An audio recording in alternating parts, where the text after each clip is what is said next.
ये है talks news network और आप देख रहे हैं पॉलिटॉक्स, राजनीति का कच्चा चिट्ठा। बीकानेर लोकसभा क्षेत्र अनुसूचित जाति के लिए आरक्षित सीट है। यहाँ बीजेपी से अर्जुन राम मेघवाल और कांग्रेस से मदन गोपाल मेघवाल उम्मीदवार हैं। हालांकि बीजेपी के कद्दावर नेता रहे देवी सिंह भाटी का नाम इस लिस्ट में नहीं है। इसके बावजूद इस चुनाव को अगर किसी ने सबसे ज्यादा प्रभावित किया है तो वो है देवी सिंह भाटी। कहने को तो भाटी सिद्धांत की लड़ाई लड़ रहे हैं, लेकिन हकीकत ये है कि वो श्री कोलायत में हुई भीतरघात का हिसाब चुकता करने में लगे हुए हैं।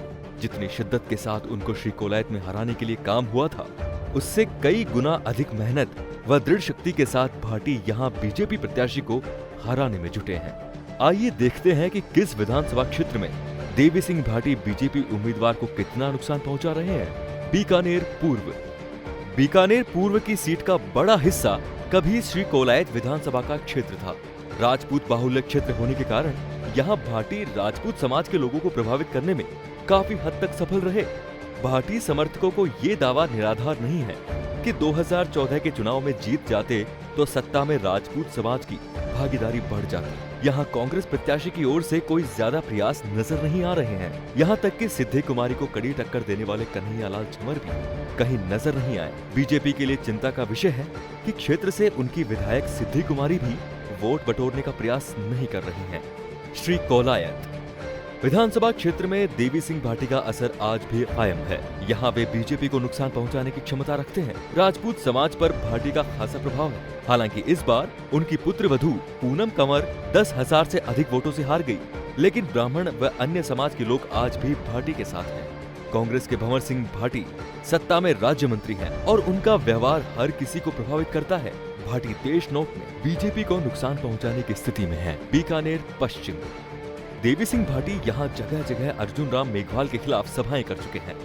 बीकानेर पश्चिम विधानसभा क्षेत्र में भाटी का मजबूत स्तंभ पूर्व शहर अध्यक्ष रामकिशन आचार्य हैं और उनकी पूरी टीम शिद्दत के साथ भाटी के साथ लगी हुई है।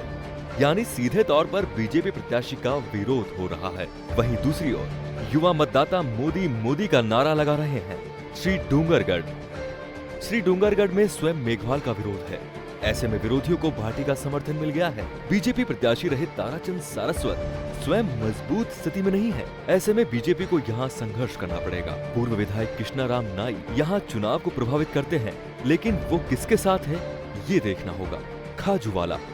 खाजूवाला में भी भाटी का अपना प्रभाव है। कांग्रेस यहाँ से पहले से ही 30,000 वोटों से बढ़त बना चुकी है। इतनी बढ़त तोड़ पाना बीजेपी के लिए चुनौती है। भाटी के खास रहे पूर्व विधायक डॉक्टर विश्वनाथ यहाँ से 2 बार जीते, लेकिन इस बार वो हार गए।